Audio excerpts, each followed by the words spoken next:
Good morning, everybody. Oh, I'm so happy it's Friday and we're here together again as a community.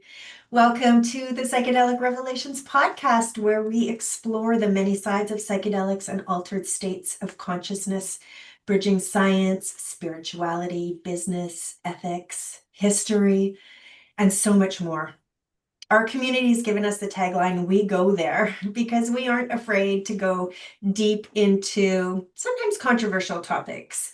And the topics that we are discussing today might fall into that category. Today's topic is the truth about ketamine therapy, ketamine addiction.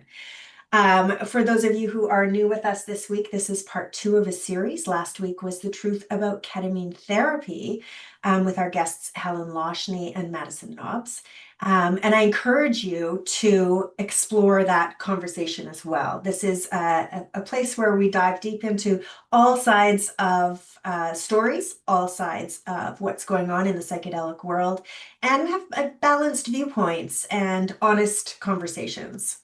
My name is Dana Harvey, and I'm one of your hosts today, and I'll be leading the conversation with our guest and dear friend, Alison Crossthwaite, who I'll introduce shortly, for this really critical conversation around ketamine addiction. I myself am a psychedelics educator, facilitator, and ceremonialist.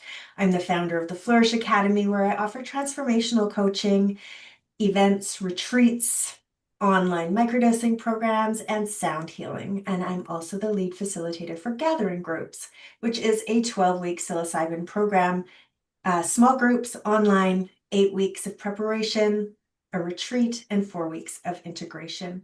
I'd love to introduce my co-host, Wendy, if she's ready to come on camera. Wendy spends a lot of her time with us behind the scenes, taking care of our tech and our systems. But Wendy, I'd love to turn it over to you before we get started.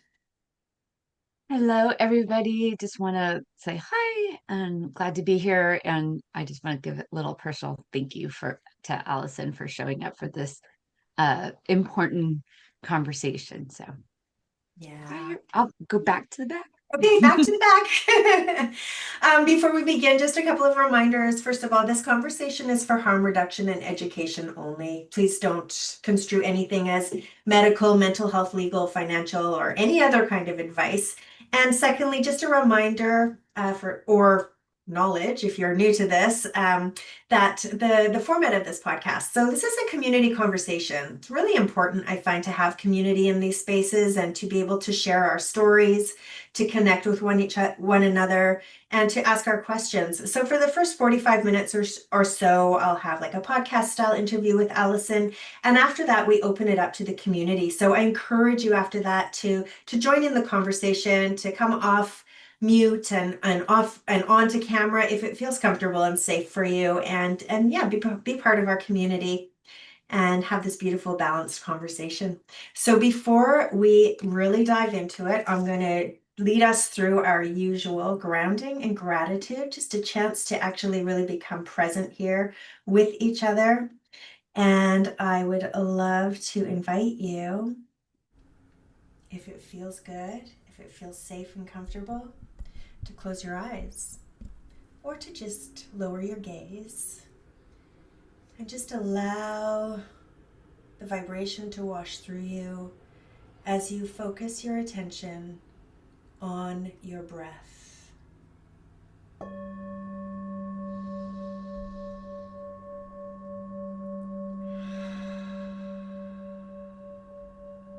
Noticing your exhales, your contractions, your expansions. Perhaps feeling your breath deepen as you become present in this moment. The day so far doesn't matter. We don't need to think about what comes next. We are here in community together. Turning your attention to your body and just becoming aware of your body, perhaps where you're making contact with the chair or the floor. Just scanning your body to see if there's anywhere that feels tense, that might invite some softening and just breathing into that space. Maybe relaxing your jaw, letting your shoulders drop from your ears, your tongue drop from the roof of your mouth. Being very present in this moment as we turn our attention towards gratitude. It might feel good to put a hand on your heart or bring a smile to your face as you just take a moment to tap into your own personal gratitude, things you can be grateful for in this moment. And then as we collectively turn our gratitude down to Mother Earth, who holds us in the belly of her womb, gifts us with sacred plant medicines to expand our consciousness, to heal and to grow. We're grateful for our elders, our ancestors, those who've come before us, and the indigenous people of all our lands who have over time shared the beauty and the spirit of these plants with us. So with presence in our bodies and gratitude in our hearts, when it feels right, I invite you to come back to join into this conversation with us today. Oh, thank you for joining me in that. I really feel ready for this conversation, grounded and excited to welcome you, Alison, as our guest. And I'm just going to set the stage a little bit for those of you who maybe haven't listened to the first episode, for those of you who are new to this. In our last episode, we explored the clinical promise of ketamine-assisted therapy, the safeguards, the preparation, the integration, the standards required for safe practice. And today is part 2 in this series. So today we turn to something that's far less discussed publicly, which is ketamine addiction. And not just theoretically or statistically alone, but I'm so grateful to have Alison here to talk to us about her personal story. Ketamine is not a villain, nor is it a miracle. It's a powerful substance, and power without honesty is dangerous. That same substance that can interrupt suicidal ideation can also create dependency, and that complexity demands maturity in this space. As ketamine becomes more accessible through clinics, telehealth, nightclub culture, and underground scenes, the line between therapeutic use and compulsive use can blur quickly. Ketamine is now one of the most commonly used club drugs in many regions around the world. It's increasingly present in overdose toxicology reports, often mixed with other substances. And it's showing up more frequently in addiction treatment settings and emergency departments. So I just want to be clear that this conversation is not anti-ketamine. It is pro-honesty. So if you're currently using ketamine, prescribed or otherwise, please know that this episode is not meant to shame you. It's meant to expand awareness and to reduce harm. So today we're going to hear what addiction actually looks like, how fast it can escalate, and what it can cost. And I find myself, just even as I'm reading these notes that I wrote before this show, almost tearing up at the gravity of this conversation. Because of how ketamine has both saved lives and cost lives. And so I'm really grateful, Alison, that you are prepared to share your story to shed some light on this today. I have known Alison for a number of years, starting first as a sister in the medicine world, someone that I shared professionally with. And through that, we became friends. And through that, I then was quite close with Alison through some of her struggles with ketamine addiction. And so this is close to my heart personally as a good friend as well. So Alison, you have had a very colorful career, which included a time of serving medicine. And what I'd love to kick off with is just, first of all, as we always do, just giving you the opportunity to also express gratitude to any people or anything that has, really supported you in being who you are today and showing up in the world the way you do today. And then just start telling us a little bit about your backstory, starting back in your finance trading days and your psychotherapy, and take us along on your journey. Well, I am very grateful to be here. I'm very grateful to be alive. Um, I'm grateful to have this conversation with all of you alongside you, Dana. It's not easy to stand by someone. Um, the mirror of it in the psychedelic community, I lost a lot of contacts, and you were one of the people who more than stood with me, helped me. And I'm grateful for that, very grateful. And I'm grateful we get to do this together because I couldn't do this alone. I've, I'm fine, but I'm also nervous. And I want to bring gratitude and name my cat here, 2K in particular. He stayed with me through my whole addiction. He was the only being who seemed not to find it distasteful in any way. He loved me through the whole thing. My dog had to be put in daycare.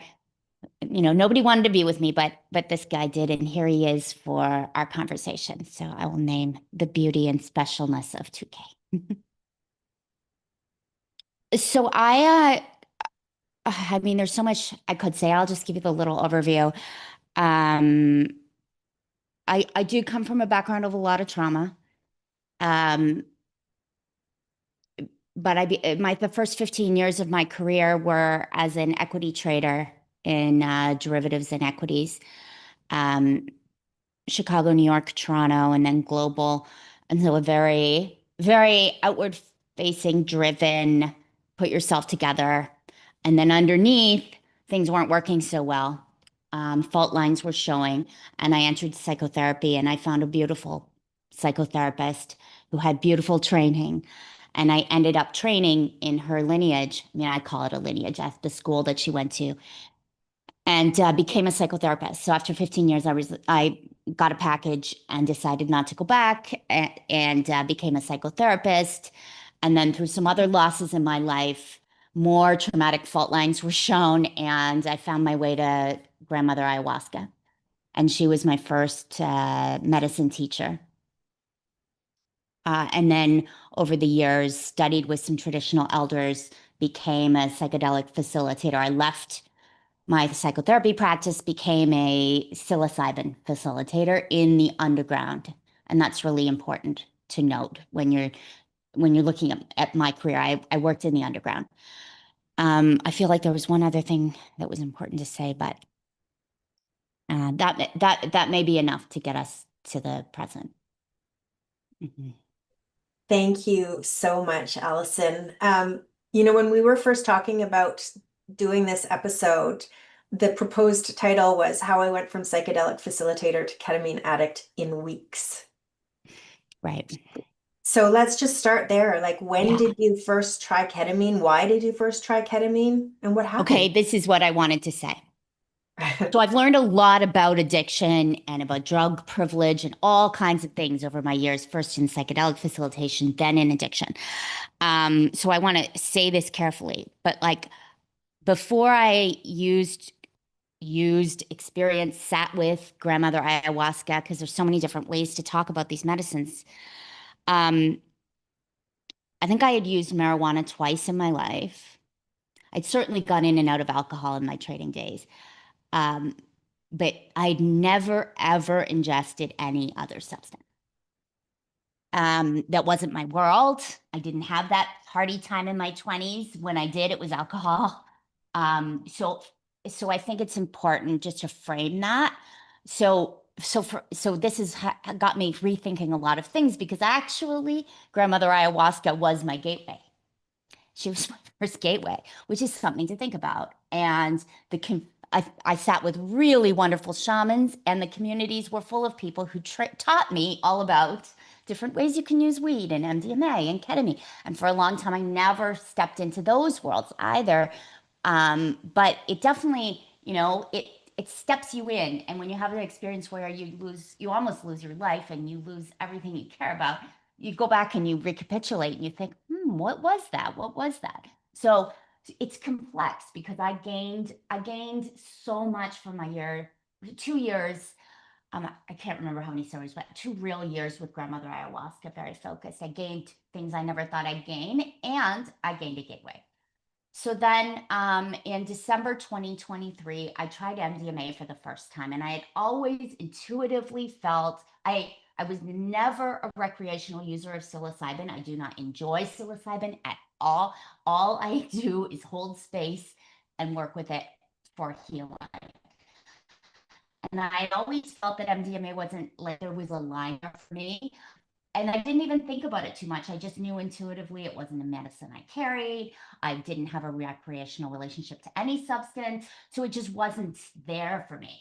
And then a friend who considers himself kind of a space holder, and here we see the line go. I really see where it changed, right? From working with people who are trained, really good lineage, to someone who kind of sees himself this way. And there was another trained facilitator in the room, and 8 of us were going to do a chosen family Christmas MDMA love-in. And I thought, this sounds like a great way to have a new experience. I'd never had a bad experience with substances. Alcohol, yes, but I do have alcohol in a slightly different place because the psychedelics for me were healing. And I did have a wonderful experience with MDMA, and that's not the topic of this, but I will say I see it very differently now because it was a serious gateway for me, a very serious gateway into using the substances differently. And I didn't see a problem with it because it was great, great. Although it did have an impact on my mental health, as I'm sure many people have experienced with MDMA. It is not psilocybin. So then 4 months later, I was dating someone and we thought we would try ketamine together. And all I knew about ketamine was he had never tried it either. And all I knew was it was for healing. It was for depression. That's all I knew. I did not know it was a street drug. And this is why I'm taking the time to frame this, because people who know it as a street drug can't imagine sometimes that I didn't know that, but I came from a very different route. I came through ayahuasca. I'm 48 years old, so I legitimately didn't know. And I made a decision to try it with him, and we had a good time, and it was fine. And then a month later, like out of the blue, something traumatic happened, and it hit with my deepest triggers, and the MDMA was not helping my mental health. And I thought to myself, ketamine can help. I'm feeling terrible. Ketamine can help. And I started taking it. And I was having a bit of a fuck it moment. Use my language, but I was having one of those times in life where I'm like, I have really tried. I have really worked hard. It's very hard to support yourself sustainably in this work. It's very hard to feel supported. The medicines are unrelenting in what they're asking you to look at and experience. It's a spiritual path, not a like business one in any way.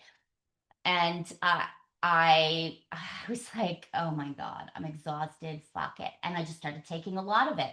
And within 2 weeks, I was psychotic.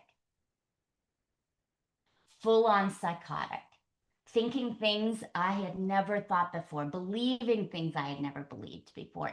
And that was when actually you were coming to visit me and I ended up in the ER. 2 weeks. That was 6 weeks after my first using of it. And I feel confident sharing this as well because so many doctors, other people in the space have seen the same thing when used as a self-medicating substance. So we live in this underground world where it's like, okay, let's do some psilocybin together, which is what it is. But it's a very different thing to do some psilocybin together than to do some ketamine together.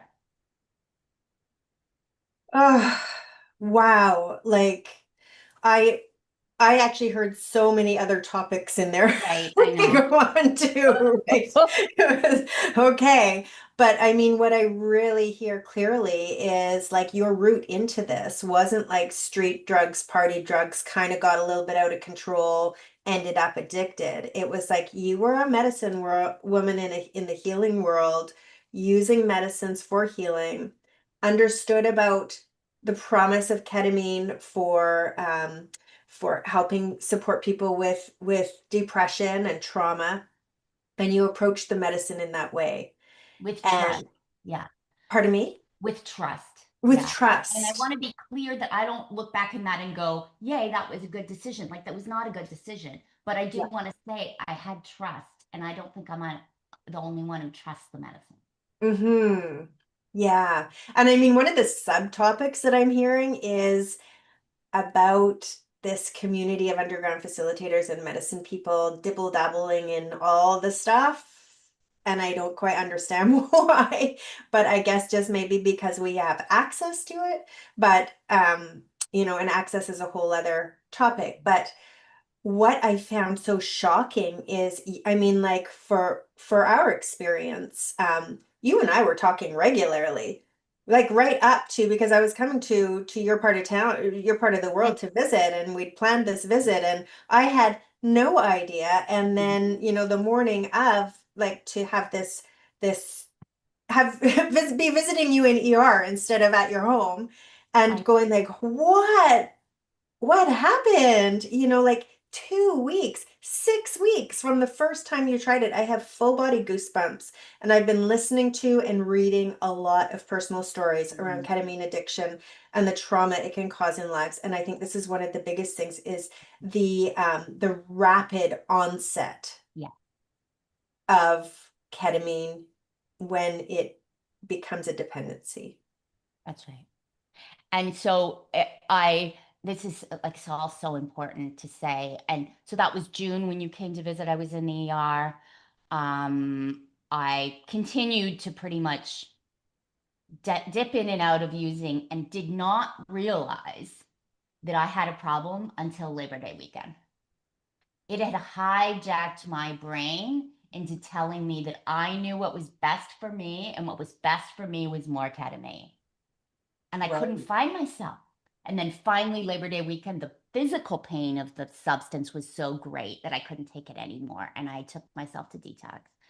I mean, that was the beginning of recovery. But like I'm a smart, grounded person. I couldn't find that smart, grounded person who would have taken care of my clients. Like I couldn't find her. She was gone. The drug, like, ugh. And I don't say this as I don't have responsibility. I say this so people understand what can happen. And I'm not alone. So many people have described this happening, this takeover. Hmm. Yeah, and I think this, smart, educated, connected demographic is one of the ones that is using ketamine more and more on their own without the education because they are hearing Right. about this beautiful benefits of ketamine and Mm. hey, it might work for me. I don't really need, and ketamine therapy is not cheap. No, So, exactly. Exactly. maybe if I can just get some ketamine, this will work for me too. So yeah, Allison, tell us what recovery's been like. Like, tell us, okay, from that June to Labor Day, what was going on there, and then from Labor Day on, just what's your story been? So June to Labor Day was a nightmare. I mean, I had about 5 or 6 good weeks. And then I went and got some more. And I mean, I think I spent a month. I thought, so I'm not a simulation theory person, like none of those things. It's never interested me. Um, and I full on basically dropped into a belief I was stuck in a glitch in the matrix. And I walked around this house trying to figure out how to get out of it, plotting suicide, plotting overdose, like attempting to think if I'm in a movie and I'm stuck in the matrix, how do I get out? Like, just like not at all right. One day, maybe I should write or talk more about, like, it really was fascinating, some of the things I experienced, the ways I perceived the world, but utterly useless to anyone. And I just totally alone. Um, and then when I took myself to a detox and a rehab, basically because everybody was telling me to do that. And that's something I also have a lot of thoughts on. For me, neither rehab nor the 12 steps were any use at all, except that they made the people in my life happy. So I got a little more connection with them. There are so many myths around addiction. There are so many myths, like the myth you have to not use, and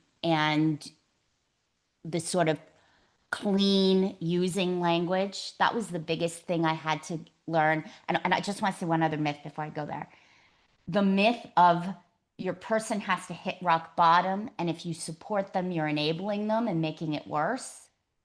That is one of the worst things I experienced, because I had friends just like throw up their hands. And we're talking like not a lot of time. They wouldn't talk to me, they were out. And the lack of love was devastating because I needed help. My higher self was somewhere, and she was trying.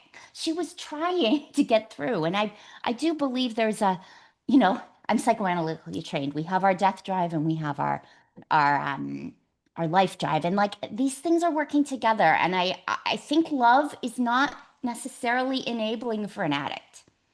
Of course, it's complicated when it's years and they live in your house, and that's one thing. But I just want to say addiction is so much more complex. We're all so different, and real love goes a long way. That was my experience. The other thing to note, the biggest thing that helped me, rehab, it can, I'm sure, be great, but I learned a lot more about drugs and got a lot of sources. And happens all the time. All the time. People upgrade from, um, you know, MDMA and Coke to heroin because of the connections they make in rehab. Like, you really have to be at the right place that's actually supporting you.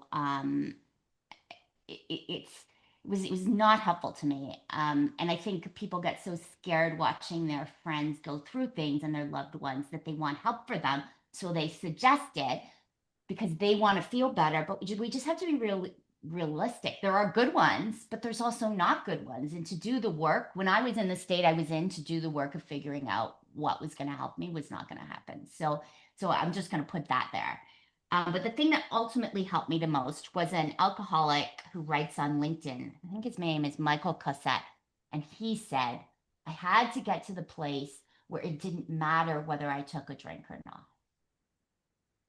And when I read that, then I could connect to the mystical, the wisdom traditions, everything I already knew about life and challenge. And I said, yeah, it doesn't matter what everybody else is saying in my life. For me, I have to come to a relationship with myself that is not predicated on using or not using. It's like dieting. If you live your life trying not to eat, what kind of life is that?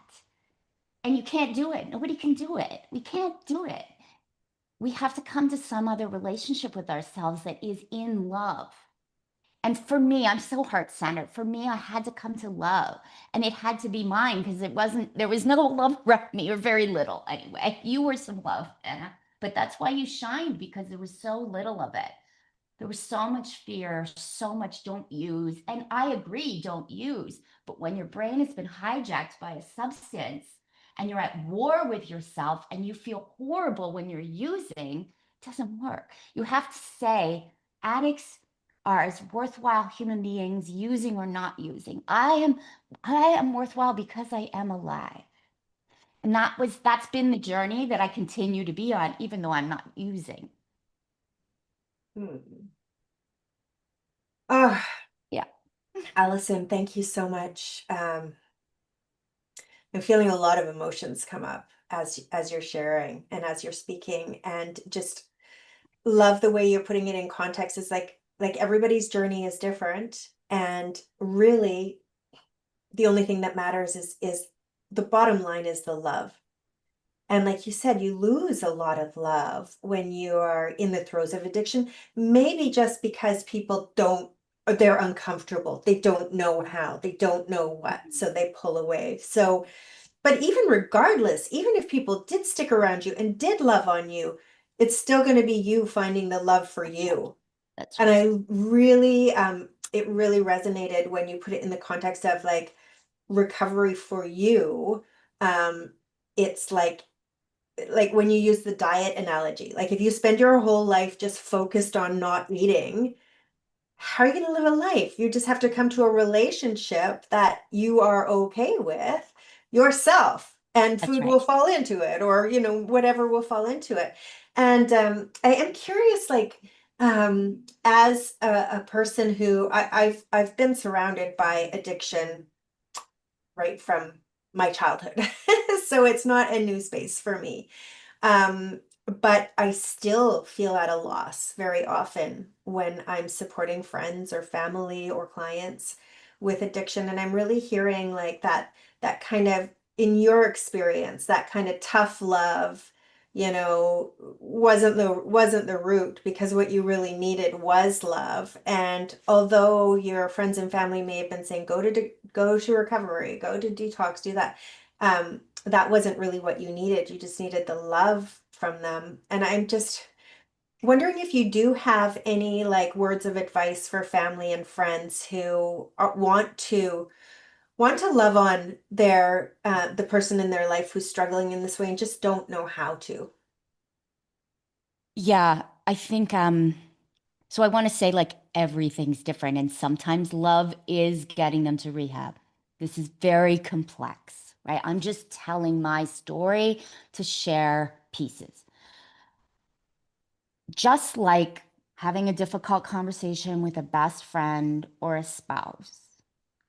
The two people closest to me got really scared and weren't able to find themselves. And I regret having hurt them in this way and scared them in this way. I know that I am a strong personality. And I think watching me dissemble so fast, I know it was terrifying for them. So this is not judgment. But what I wish they could have done is sit beside me and say, Alison, this has happened really fast. And it's not you. Like to be able to, from their body, speak their experience of what they were seeing so that I could see it in the mirror. Like that kind of witnessing. I don't know what would have happened. I'm not saying it would have saved me, but I was so lost. And I really needed, that to me would have been love to say, I'm so scared. Like, I can't believe what's happened in 6 weeks or 8 weeks. Like, you can't work. Like, and you love your work. Like, what is happening? And unfortunately, my therapist also got scared that I lost him, which is a whole other thing. And I took all of this to mean that everybody else was lost. Like, I thought they're lost. And I got to keep going on this path.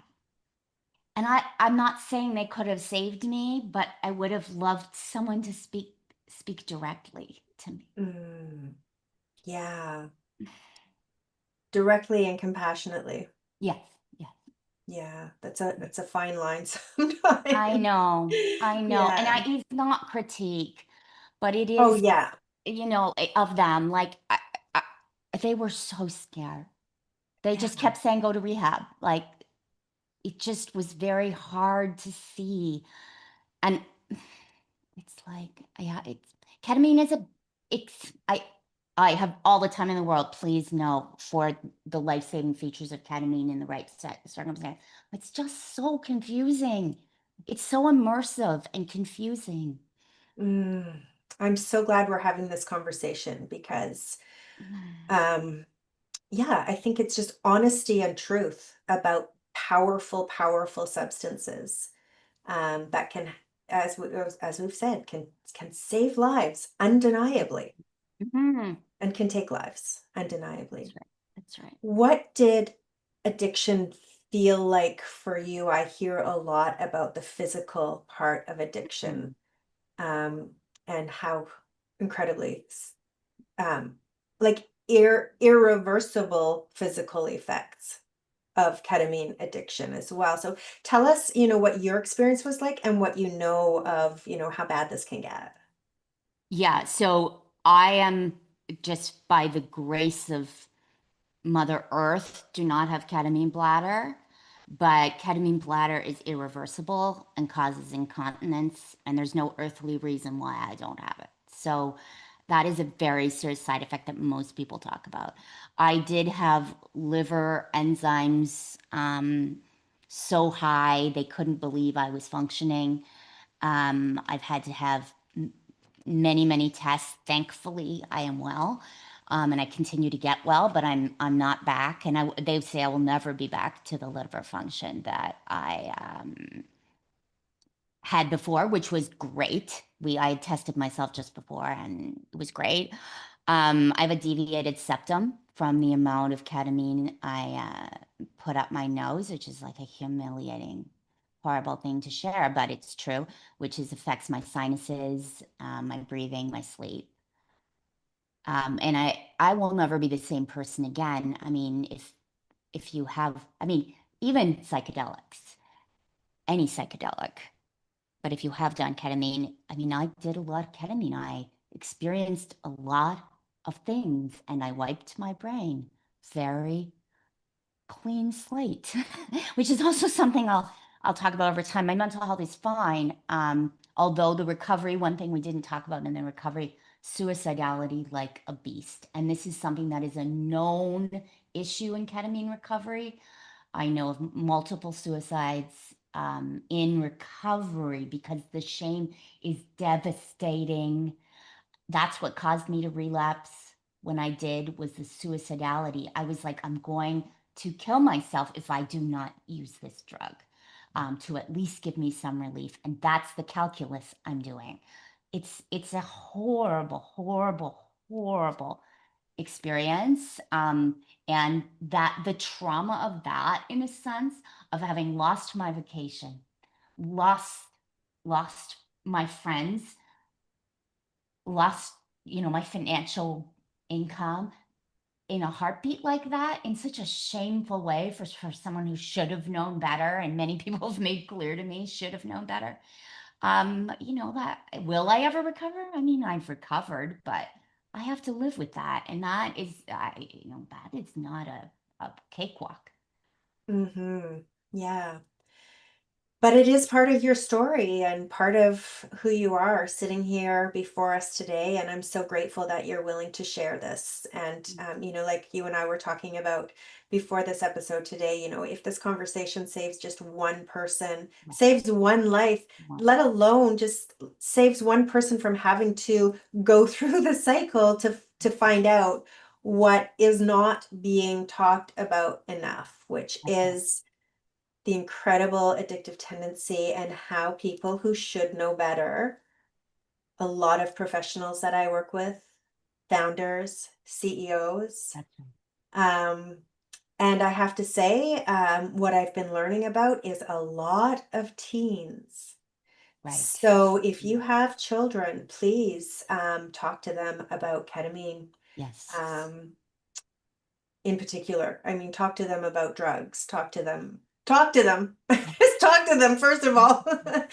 But this is particularly because of with this medicine in particular, these irreversible physical effects. Yes. Can you imagine your teenage child having to wear diapers for the rest of their life because they had this experience? So let's just talk honestly. What did so you did some recovery work June to August. It wasn't really going well, and then you said some physical pain that took you finally into detox. Oh, right. What was that? Yeah, so ketamine's so weird because it's supposed to be a dissociative and anesthetic. I have no idea how it operates as an anesthetic because, like, I went for acupuncture once when I was on it, and it hurts worse, like way worse. And the cramps, they call them K cramps, but it's hard to describe. But it's like above, it's not stomach. It's hard to describe, almost like lung, but just below the chest, incredible amounts of pain that only the ketamine will make you feel better. But then, of course, it brings it on. So you're just in a hell cycle. Yeah, the amount of physical pain and physical discomfort. By the end, I really believe my body was fighting for me. But by the end, I couldn't keep it down. I would throw up every time, which I don't fully understand the mechanism of snorting and then throwing up. But I've experienced it many, many, many times. Like within 10 minutes of snorting, my body would just be like, I don't want this. I don't want this. I don't want this. So, I mean, it was incredibly uncomfortable. The worst, the worst. Yeah. And then what what does what does the road look like from getting into detox to, getting your life back on track? Yeah, it was titration. I mean, I was a titration person before, and I'm a titration person still. I'm not a black and white person. I'm not a count your clean days person. I'm not a teetotaler. Every day is new. I am not using ketamine right now, but if I were to, that would be okay. I would work with myself on that. I do notice that I notice now and take seriously if I have the idea to do it. Now I Mm, know that if I have the idea, then that probably means I'm not okay and I need mm, some help. And so mm, far beyond calling a dealer and blah, blah, blah, I'm already attending to myself. But mm. I'm not scared either. I'm just not scared. I have a very calm relationship with substances now. It's just been like I have terrible days and good days, and just trying to trust. I do therapy. I go for a lot of walks. I go to the gym. I've weaned off all the psychiatric medications. I now have a very weird job. I got a job somehow in this crazy market, and I work in finance. I'm about to be promoted to VP of finance, if you can believe it, um, at a telecommunications firm. And so, like, it's just like bit by bit, trusting in my body's own innate ability to heal. And a lot of the magic is gone. A lot of the like, oh, this is going to be so great. Let's do this great party. That's kind of like gone. Um, I have a much steadier life and I hope for a little bit more juice. I was always the girl of the juice. And I don't know if I have that much juice right now, but I've gained some steadiness and some clarity. And I think that's good. And I do think that we want to heal. And for whatever reason, I wanted to be here. And so I'm just going to trust that for now. Oh, that's so beautiful, Alison. I really loved when you said, when you get a thought of using ketamine, that's your trigger to look at what's behind it Yeah. instead of just run towards it. Hmm. Hmm. Beautiful. Yeah. Hmm. Um, By the way, yeah, Allison is a very juicy writer, and she writes about her experiences and her philosophies and insights, which is very great writing, great reading. So I'd encourage you, if you're interested, to check out AlisonCrossthwaite.com and sign up for her Remembering newsletter. For those of you who are here with us today, and for those listening on the replay, come on over to psychedelic-revelations.com, where we will have this episode posted, and we will have a space for conversation around this episode as well. So the conversation doesn't need to end here, and we will post the links to Allison's website and newsletter there.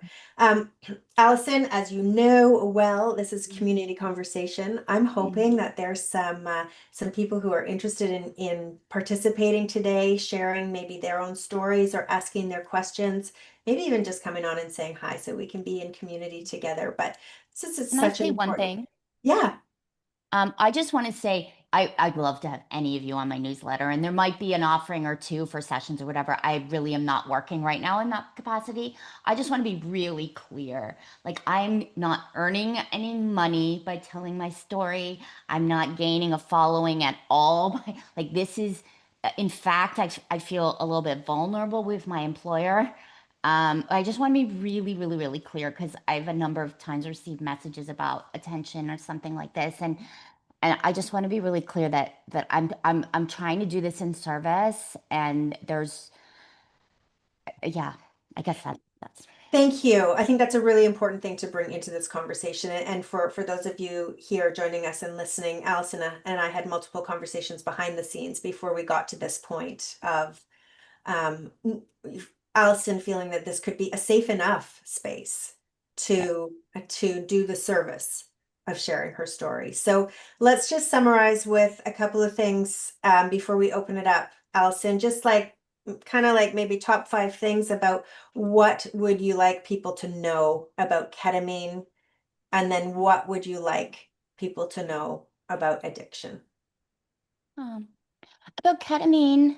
I would say that I understand why, as a psychedelic community, we enjoy substances of all kinds. I do have a bit of an explorer in me myself, although no longer when it comes to substances.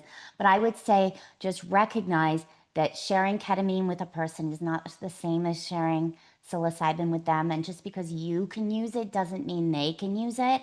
And just know that when you're introducing substances to people, even if it's in like a ceremony or something, we know we can get it. We know, like, so the wrong connection of trauma and drug of choice being ketamine can really have big impact. I'm not saying don't do it, but I'm just saying it's very different. So I would like people to know about that. And I think personally, I would love to see us um, on the healer side of things, only doing it in safe medical environments. Um, so I think that is what I would like to say there. There, like something like psilocybin, I feel like is a lifetime's practice if we want to do underground work. I don't think we need anything more than that. Um, about addiction, it's complex. They're not all the same. Nobody sets out to destroy their life. So even though addicts are very hard to love, they're struggling mightily too. And however you can find it in yourself to even have inner compassion, even if a boundary has to be set, I think is wonderful. And yeah, I have so much compassion for the people who struggle far beyond how I've struggled now. I see it very differently. And I just want them to have every dignity that they deserve. Mm, yeah, every dignity and all the love. Yeah. Oof. Alison, thank you so much. Mm.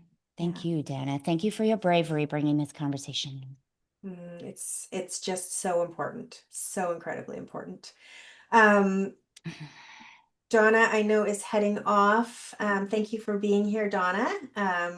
Mm. And we have, before we actually open it up to our community, I'm just going to ping on my co-host Wendy here, my tech background person, and just give her the opportunity to, be welcomed into the conversation and share anything that might be on her mind too. Um, yeah, thanks so much for being vulnerable and just sharing your story with us. Um, I I had told Donna I was done because Donna just love me. So I just had told Dana when she had thought about this how I personally really wanted this story to be out there too, because this is something that has come up a lot in my personal life. So I live in LA and ketamine is very prominent over here, in at least in world, the worlds that I exist in. A lot of people are Cali sober, where they don't drink alcohol, but they'll do anything else. And so, because ketamine is just easy in general to like, you don't have as many of like the overdose issue. Like it's a thing where you can kind of be out with people. So I think there's a reason why people really gravitate towards it. And I will admit, I have used it recreationally. And I want to share this because I think I could see how I was having a struggling with it. I didn't have an addiction issue, but what had happened is like when I would use it, like I went to Burning Man and we used it multiple times at Burning Man because unlike the other psilocybin things, you can actually use it, day after day, right? And so especially in Burning Man, it's really, really, really big out there. Yeah, very good. Um, and the I had a situation with someone where I did something unintentionally, and I caused unintentional harm, Mm. and I beat myself up over it for like a good 6 months. And I wasn't like using like as they say, like addiction, but like I would like dip back in like every couple months, and then something like, I was like, why am I thinking like this? Like there was enough time without the ketamine that I could be like, why was I thinking like this? I was like, I think it might be the ketamine because I don't normally think this way. And so, as I always do, I did some testing. Like, I did my own form of research first on myself. And then I started bringing things up with my friends and I had them check some stuff too. And the people who I talked with who were, we did this, all of us, we actually all realized that in the moment it feels great, right? But there is a certain way you start thinking about things afterwards and you do not notice it while you're thinking it. And it is very disconcerting, knowing how many people are using it recreationally. And I have watched people go down these like crazy rabbit holes of thoughts that they just wouldn't have even remotely gone to prior to the ketamine. And so I'm glad when you first in the very beginning you said I was thinking things that I had never thought before. I was like, yep, that's exactly it's exactly what I saw. And it is patterned with trauma. Like I will just say, the people who have more trauma go into a completely different way of thinking than the people who have less trauma. The people who had less, remember the research with my friends and like doing this whole thing. Now, mind you, it was a small cohort, but it was a consistent pattern. It was not even like a little bit of it was just like one or two of us. Every single person who agreed to do this with me and take the breaks and see if it was, every single person had a change in thought and perspective. And it took, depending on how long they had been using it, depended on how long it took for those thoughts to go. And the more they used it, the harder it was to break those thoughts. And so I just wanted to thank you Thank for you. being here and letting me even speak that out into the world. Thank you so much. I think it, like, for me personally, to hear that, Wendy, is so helpful because I get alone with my thoughts a lot and I don't have that kind of a group. But yeah, and I have gone back too to even before I started using too much and realized that I just wasn't calculating things the way that I normally would. And yeah, thank you. Yeah, Thank you. thank you, Wendy, as well for sharing what your experience has been and the awareness that you've brought into it. So check our thoughts if we're using ketamine. Maybe have an external person know that you're using ketamine Yes. to check your thoughts with you. So yeah. All right, my friends, anybody else want to contribute to our conversation today? You are welcome to just, we've got a few of us who can just come off mic, off mute if you'd like to participate and share your own stories or ask your questions. I see a question here about quantity that I can answer. Oh yeah, okay. Um, like so much. At my tops, I'm gonna say like 3 grams a day, which is a lot to put up your nose. Like a lot, a lot. When I started, I did 60 one time, and that was a MRSA, 60 milligram. So that hopefully that gives you a little bit of a sense. Yeah, I've been listening to various podcasts and shows and one young fellow was saying he was constantly all day long going to the bathroom at school, at high school, and just snorting in the bathroom all day long. It's like there wasn't a moment that I wasn't high on ketamine. So It's a really weird one. I mean, I could not get enough up my nose. I just believed more was the way. yeah. And so like, oh, my nose was just very special. But I mean, it's just, yeah. Helen, thank you so much for being here. For those of you who don't know, Helen was our guest last week on the Truth About Ketamine Therapy. And I'd love to hear what's on your mind today, Helen, because I know you have personal stories as well. Yeah, I'm really grateful to be here. I just so acknowledge you, Donna, for just holding this level of conversation. I am just so moved by your courage, Alison, to just be able to be here. And as you said, still be in a relatively vulnerable place in terms of, how you're restoring you know, the fundamentals of your life, and I'm really so hearing that this is a service that is so badly needed. And yeah, as Dana said, you know, I'm a ketamine therapist, um, and so the kind of range of experience that you're describing, everything from, you know, street obtained uh, ketamine to, you know, how we've been supporting people with it, which is in a clinical setting where people go through a whole, you know, medical and therapeutic intake process, and you know, have a therapist, a trained therapist with experience, go through the whole process with them, and you know, have integration as a key part of it, and recognize that integration is actually ongoing. And I'm really hearing that in your healing story, that kind of level of,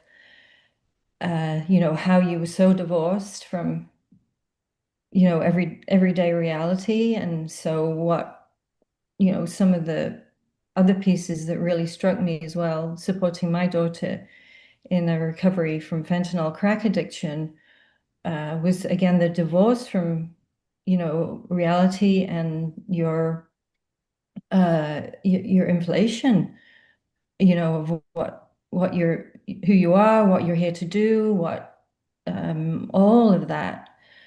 And you know, some key things that stood out for me is in supporting my daughters and others' experience through recovery, with ketamine being involved in the recovery part of it. Ketamine assisted therapy, and the mode of administration again is injection, so that involves, you know, we all know what that involves, right? Um, was the love.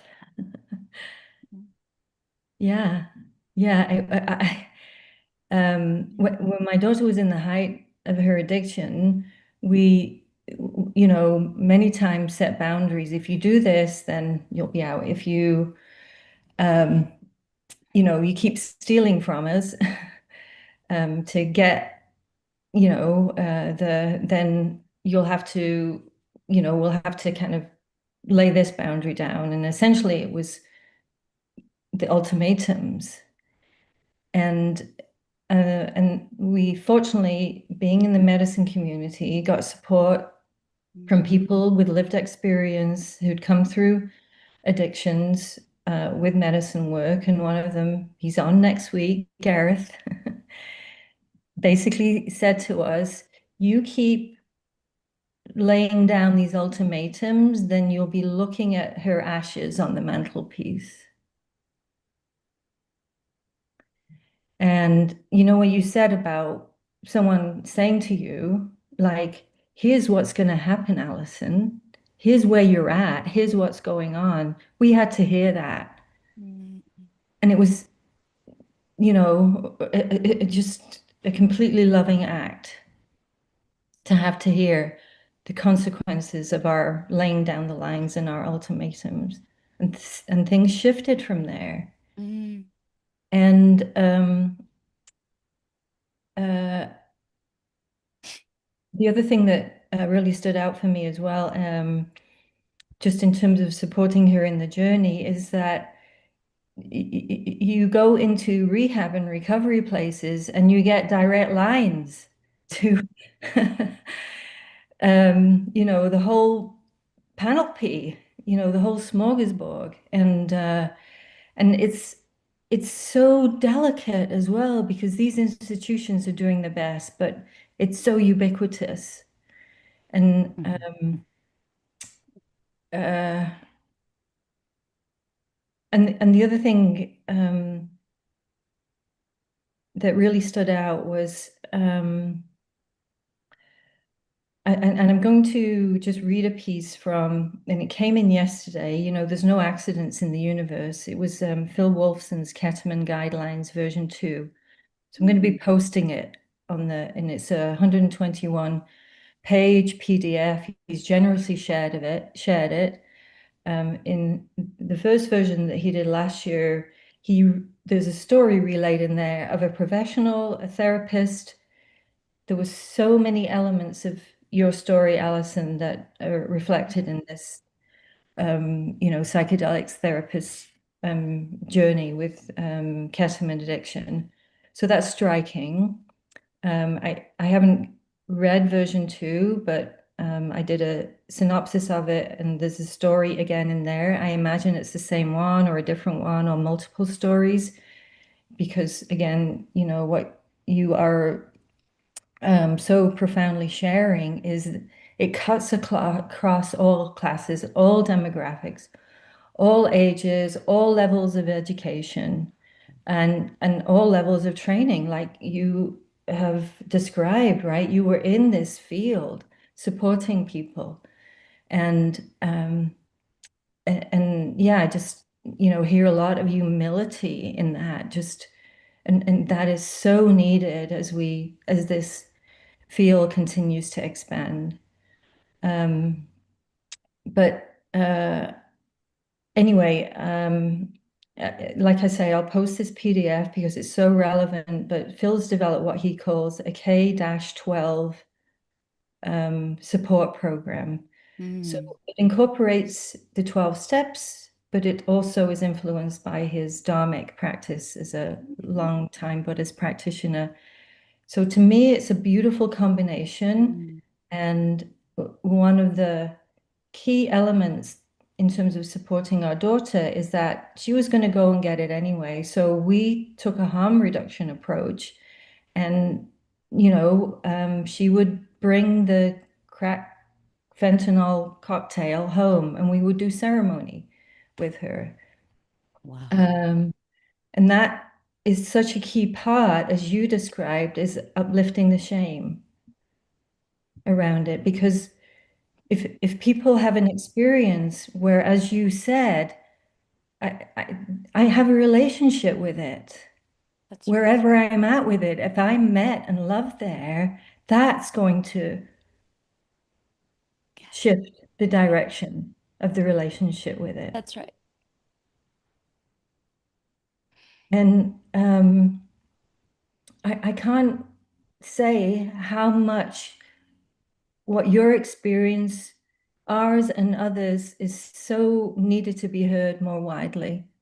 But there's, as you are describing, there is an element with ketamine, especially street obtained, where people are encephalating it, that takes people in that direction, very quickly, as you described. And the derealization is absolutely profound. I'm just going to read a section from basically the practice framework that Phil has put together, this K-12 program, which it can be self-directed, it can be done in groups of people going with various levels of lived experience, or supporting others with lived experience coming together, which I think is so needed. But he says that K-dependency often occurs during windows when people are supposed to be developing emotional regulation, capacity for authentic intimacy, and embodied spiritual practice, and that the medicine interrupts this development. Recovery, therefore, isn't going back to where you were, it's completing interrupted growth. This is a big idea, and it's very relevant to the clinical picture of someone who came to ketamine during a vulnerable window. So this is a really key framing of how we need to approach this. And I've said a lot now. I just want to pause for a minute and again honor you in this journey. Helen,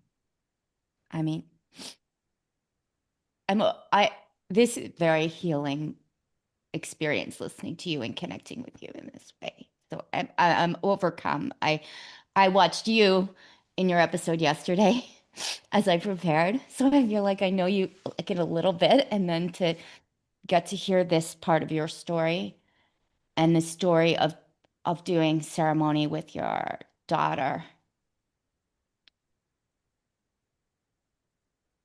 Like it's almost inconceivable in like what that takes. Um, and I mean, it's just so beautiful. I would have longed for it. Would have longed for that kind of accompaniment. But I feel like you kind of gave it to me with what you said. So, and thank you for this framing. All the circuits are going. I'm going to look this up. This is so helpful and interesting. Thank you. Thank you. Thank you so much. Thanks for bringing all of you into this conversation, Helen, and the both sides, you know? Oof. And yeah, Helen, just a reminder, everybody, to hop on over to psychedelic-revelations.com. That's where all our past and upcoming episodes are. And if you join our free community there, it's kind of like a private Facebook for all of us where we can share more conversations, follow-ups to this, and we will put the developmental framework there for everybody, particularly if you're listening to this on the replay. Also, just a little note, in case you didn't know, we have an inner circle community with the Psychedelic Revelations, and that's where monthly you receive one virtual sound bath, one virtual breath work, mystical tea time with Dana and Wendy that lets us bring out some of our more witchier sides, and monthly psychedelic support integration session, a monthly new moon journaling, lots and lots of fun, good stuff, because we really honestly believe in the power of community, particularly in this space. We'd love to see you join us for the next 2 days until the end of February. It is $37 for the year. That's how much you get monthly. After that, it's $37 a month. So just a little plug there, because I think it's really relevant to this conversation to have community and to have spaces where we don't have to wait till Friday to talk, but we can support each other and love on each other and come into ceremony together as well. So yeah, I'm just sitting with that last share still. All right, just opening it back up again. If anybody else has anything they might like to share or ask or contribute.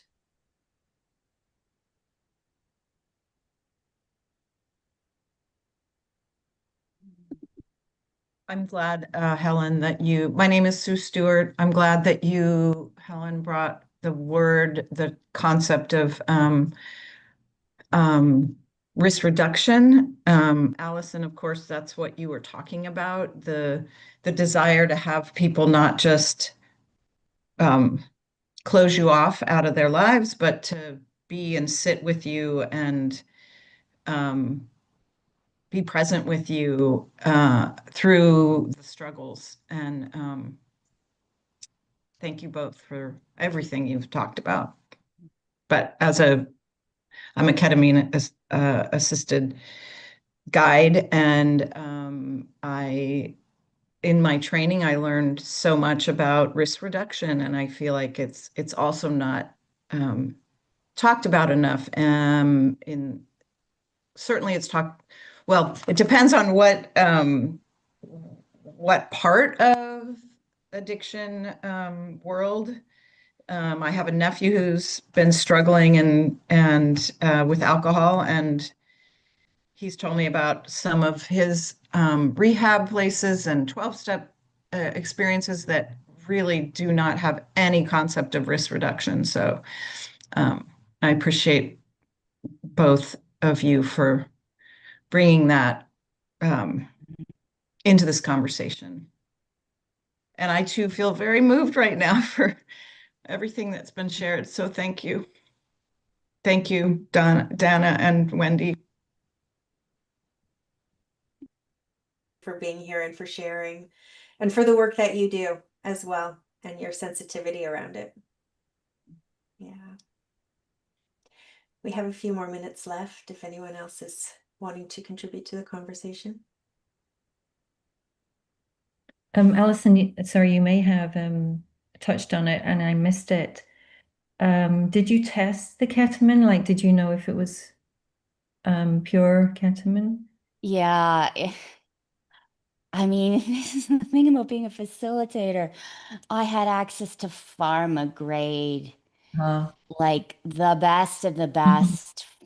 I mean, uh, and I think this was a problem because after a while, I cut up, I got advice to tell him not to sell to me. Like I went down the whole, don't let your dealer sell to you, and it's wild. But then I found a dealer in Toronto, and what I used was a quarter of as good, and he's a street dealer, and I don't think I ever would have gotten addicted to what he sold me. Mm, So that's something to think interesting. about as well. Mhm. Yeah. Yeah, I'm assuming, Helen, that comes back to the point that ketamine is so easily cut with other substances that when you are purchasing through the street or unknown people, that the risk of it being cut with anything is so high. Mhm. Yeah. Yeah. Really. Yeah. And I did fentanyl tests. Like such a weird thing to be a responsible addict. Like what is going on? What am I doing? But anyway. Yeah.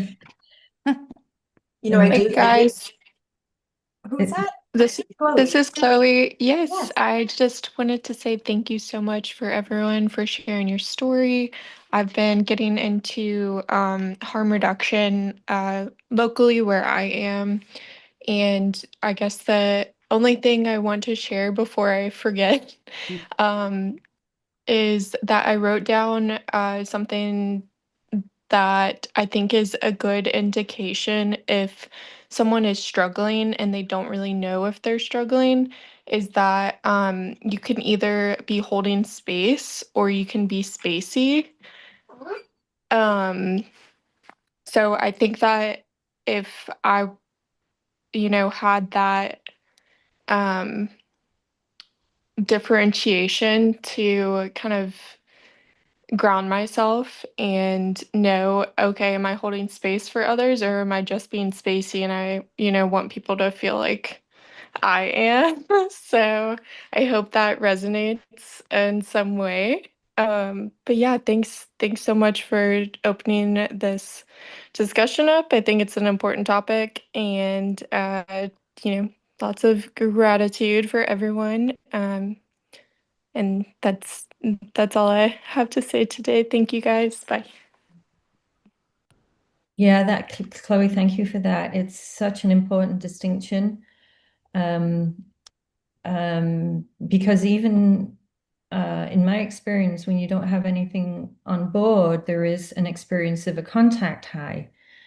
And that is it's again, a delicate space to navigate because again, even though there's not anything on board, to be able to just really stay grounded and centered in terms of the support piece. And as you're saying, Chloe, making the distinction between spacey versus holding space. Yeah, thank you for just sharing that distinction.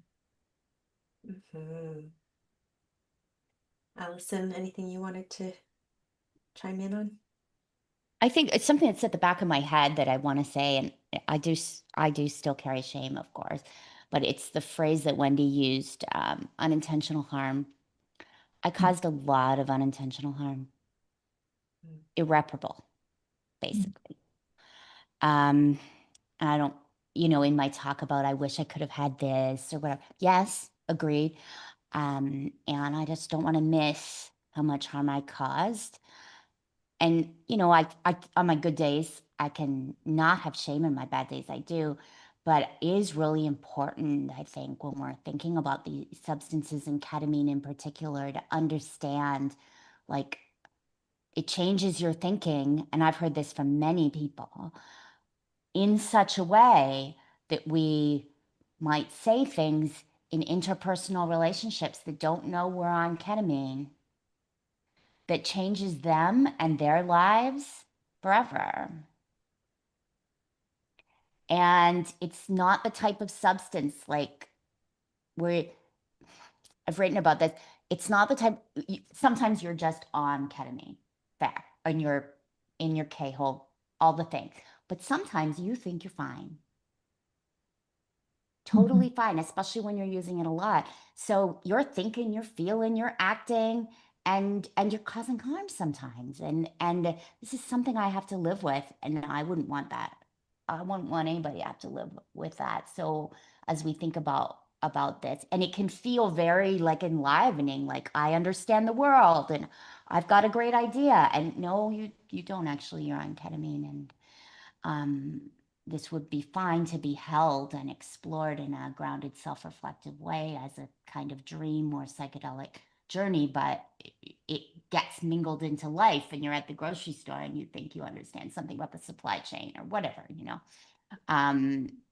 So it's very particular substance in that way, and I'm very sorry for that harm. Mm. Yeah.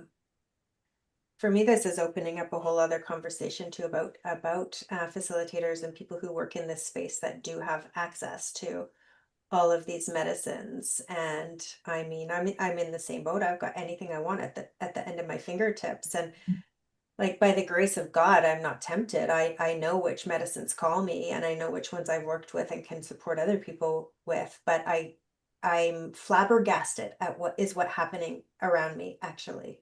Mhm. So yeah. Ah, all right. Anybody else? I do want to make sure we leave space. Thank you so much for those who've contributed to this conversation. It's so important. So Mm. Hey, yeah. it's Sarah. Oh, go ahead. Where is that? Sarah. Hey, Sarah. Hey, I really did not come on today for ketamine. I came on for Allison. I have very little relationship with ketamine, but I've really never gotten the chance to listen to Allison speak. But I am really inspired by your Substack, girl.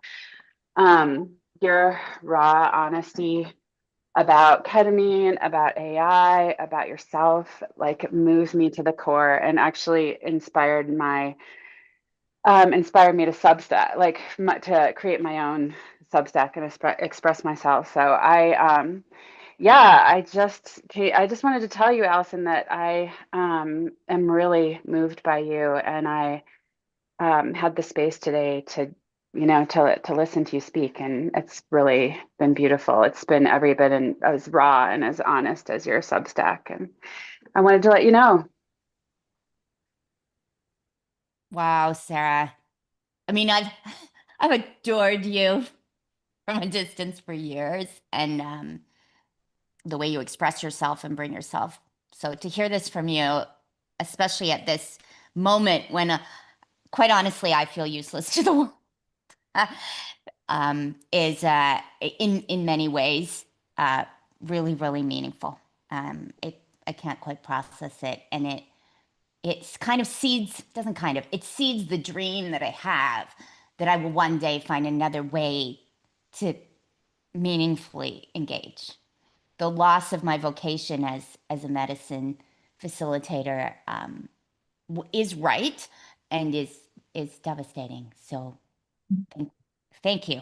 Words don't do it.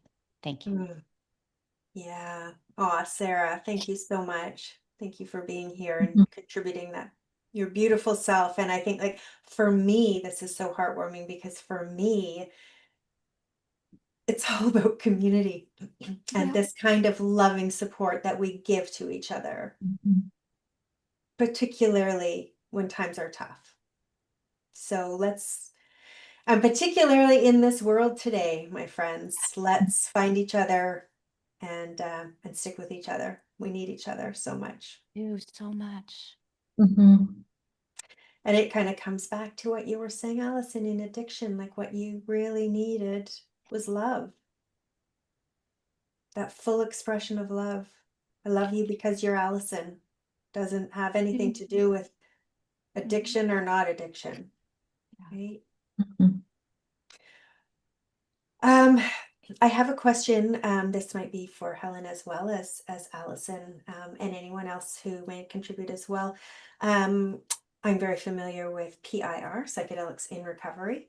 I work with a lot of people in that group, and I'm just wondering if you've had experiences with them, and anything that you might like to say about that community, I suppose. I haven't, but will just done more work in connection with the psychedelics and recovery folks. It's the route I really want to go in, given again the level of in terms of ketamine problematic use and its role, where I got really more familiar with, and I shared this on the last episode, so bear with me, was with the Los Angeles Psychedelic Society Psychedelics in Recovery conference. It was a really good one. And as I said, James Fadden was on there in terms of his experience supporting people. And I was a teacher of yours, Dana and Wendy, and just, the role of microdosing for supporting people in recovery. But what so much of it, in terms of my own experience and what many on there were sharing about, is how do we lift the shame and stigma, which to a good degree, and I learned things in terms of, I thought I knew a lot about Bill Wilson's, the 12-step founder and so forth. And anyway, he was kind of kicked out of his own organization, right? Because actually the vision for it came through belladonna and I think LSD, but it was definitely through these visual experiences through spirit plant medicine. So, albeit to say I won't kind of spend too much on this, because again, as you say, every episode, Dana, there's a whole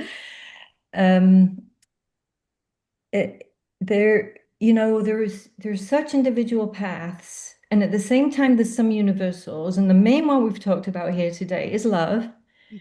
But love has a spectrum in terms of its expression, and the more we can learn and embody that expression, the more we can support the wide spectrum of experiences that people have with these substances. That in their essence are us wanting to know and live from our authentic selves. Yeah. Which essentially that authenticity is, it's peace and it's happiness. And from those states, we can be really good activists. Yes. Yeah. And this to me is activism. Yeah. This absolutely is activism. Yeah. Mm-hmm. Yeah. So I wandered around there, but kind of circle back. Yeah. But I think there is so much potential with that approach. Thank you. Thank you, Helen. Thank you. Alison? Yeah, I don't have any experience with psychedelics in recovery. I know intuitively in my body I don't need any more psychedelics. Yeah. We'll find out when or if, but let's just say no. But I want to echo Helen's talk of activism. I continue to believe that whether it's through ingesting medicine or the medicine of the earth and the medicine of each other and the medicine of our animal, that healing, becoming present, connecting to who we are in our multitude colorful ways is the way forward and is the hope. And this is like the most important thing, and that we can be activists in a million ways, and we need to be. And so yes. Yeah, thank you both. And yeah, if you're listening to this and curious, PIR, Psychedelics in Recovery, it's a global community. And it's another resource. We did have Anne Rossignol, who is a spokesperson for PIR. She was a guest on our show. So you can go again to psychedelic-revelations.com and find her past episode to learn more about psychedelics in recovery. If you are listening to this and you are struggling with addiction of any kind yourself, it's one more resource. And please just remember that you are loved. And if you are a person who's supporting another person with addiction, substance use issues, you are loved too. And we welcome all of you. I feel really emotional. Wish we were all in the same room. I know, group hug. Like hugs, please. Alison, before we head off for today, is there anything else that we didn't get a chance to talk about that might be on your heart or on your mind? Okay, I'm going to say this little piece. So yes, ketamine accessed the fault lines that were in me. And in my Western psychotherapeutic training, very individualistic, of course. But as we're coming to really see in 2026, trauma is systemic. And we are starting to speak things that have not been spoken. Deep, deep, deep things. And so I do feel just a little bit of tingling hope sometimes in rooms like this, that even more can be spoken, even more can come to the surface, because it is the things that are in the headlines that are the same things that we're all experiencing on all the different ways, and all these substances, even though my experience was an addiction, and it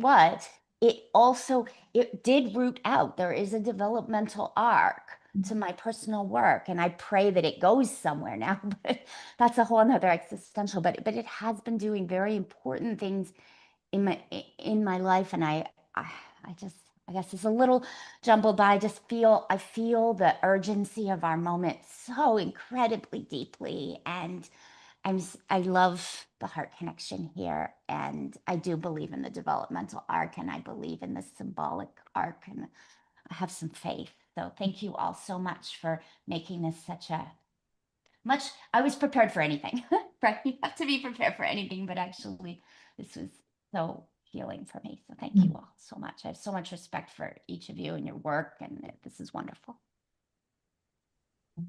Thank you, Alison. And yeah, I mean, I'll bring to the surface here that Alison and I shared, there was a little bit of backlash about even having this episode from people who are working in the ketamine world, who felt that by even having this discussion, we were demonizing it and taking hope away from people who could be helped by this.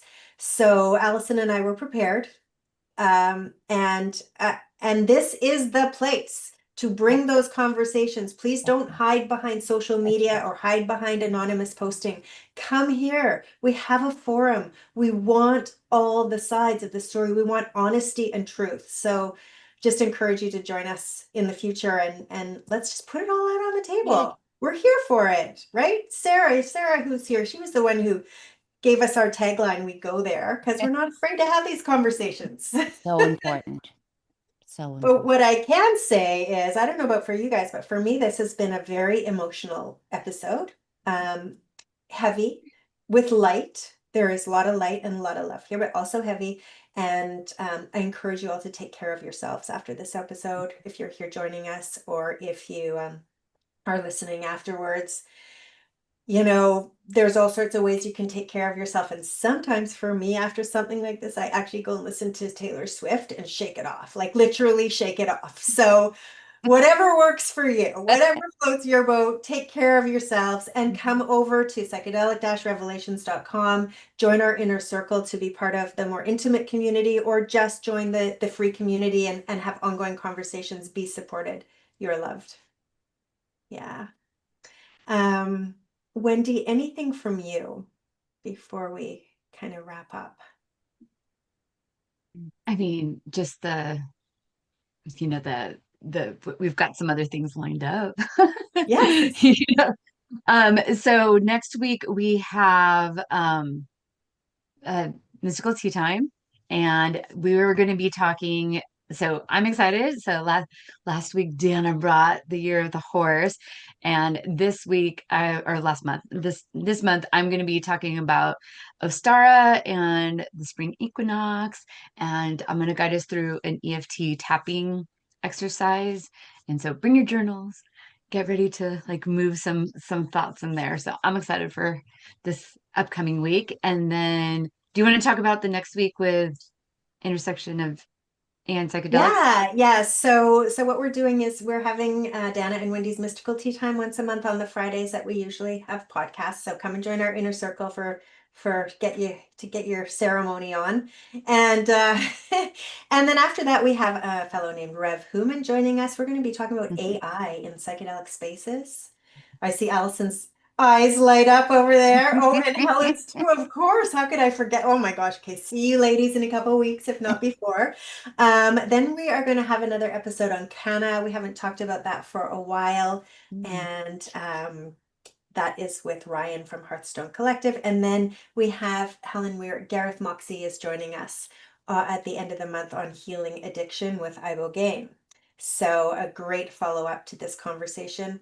We have psychedelic cannabis therapy coming up with Dr. Alaya Offman. And one thing that one of our community members pointed out to me today is like in our early days, in the 2021, 22 days, we had quite a few episodes around MDMA. But since we've been having our episodes up on Spotify and YouTube, our replays, we don't have anything. So I think we're going to, create a little focus around MDMA. And on that, this is how we come up with our episode conversations is, what do people want to hear about and talk about? So if there's something that you really want to hear about or that you really want to talk about, or someone that you'd really love to see and hear on Psychedelic Revelations, please reach out to us. We would love to know. You can find us over in our community. With that, Wendy, why don't you take us off before we head off into our weekends? All right. I am inviting everybody who is in the audience, I still say it that way, from our clubhouse days, who is off mic and off camera. You can follow along with us, but everyone who wants to join us, I invite you to unmic right now, and let's all take a big collective deep breath in together. And now let's sigh, growl, or shake it out, or all of the above. And with the love and the support of all of us behind you, may you all go off and flourish for your weekend. Bye, everybody. Thank you so much.